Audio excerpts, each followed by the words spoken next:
Bismillahirrahmanirrahim. Orang dari kecil, dari umur 4 tahun ngapalin Quran, 7 tahun udah 30 juz. Terus dia pelajari tafsir Al-Quran, sampai 17 tahun dia keluar, ijazahnya nggak laku di negara. Melamar ke negara untuk jadi pegawai negeri, dianggap belum lulus SD, saudara. Padahal kemampuannya lebih hebat daripada dosen yang di universitas, saudara. Nah, kenapa nggak disamakan dia punya ijazah? Ada apa dengan negeri ini? Mereka hanya selembar kertas, ijazah SD, SMP, SMA, S1, S2, itu yang mereka berikan gaji, itu yang diakui oleh negara. Tapi anak-anak yang tidak punya ijazah, anak-anak pondok pesantren, mereka tidak akui, saudara. Inna lillahi wa inna ilaihi raji'un. Maka itu sistem semacam ini harus kita lawan, saudara.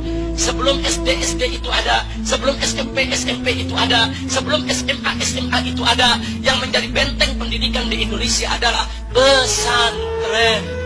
Saudara, itu pesantren Sidagiri, pondok pesantren terbesar NU punya di Jawa Timur, saudara. Itu usianya sudah hampir 300 tahun. Belum lagi pondok-pondok pesantren yang lainnya, saudara. Nggak main-main usia pondok-pondok pesantren tersebut. Itu menjadi benteng-benteng perlawanan kita. Dulu anak-anak kita dididik di sana, dijaga imannya, dijaga akhlaknya, dijaga syariatnya. Mereka lawan itu para penjajah, saudara. SD belum ada, SMP belum ada, SMA belum ada, universitas belum ada. Pesantren-pesantren yang berjuang mendidik masyarakat, mendidik umat, saudara. Bahkan menjadi benteng daripada akidah umat Islam, saudara. Nggak sampai di situ saja, menjadi pos-pos perlawanan terhadap penjajah. Kok dianaktirikan, saudara? Ada apa? Madrasah diniyah itu sudah ada semenjak adanya pondok-pondok pesantren. SD baru lahir kemarin, SMP baru ada kemarin, SMA baru ada kemarin.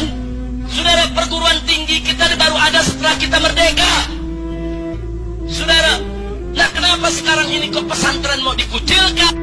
Lah, kok sekarang ijazahnya nggak diakui? Ada apa ini negeri, saudara?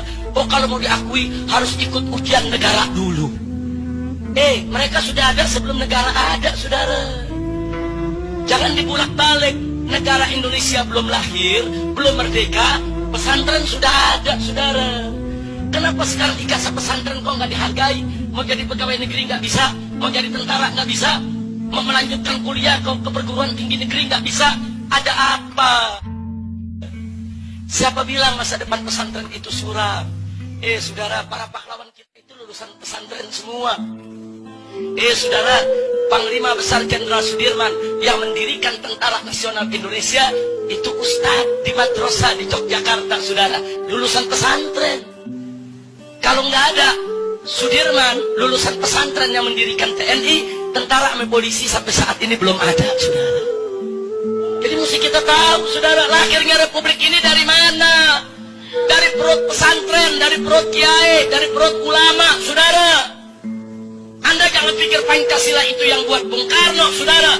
Pancasila itu hasil perdebatan antara Bung Karno dengan para kiai, para ulama.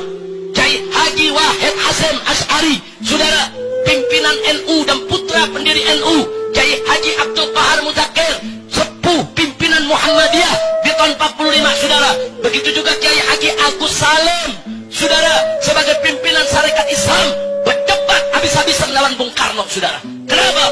Karena Bung Karno menginginkan Pancasila, sila ketuhanannya nomor 5, bukan nomor 1, saudara.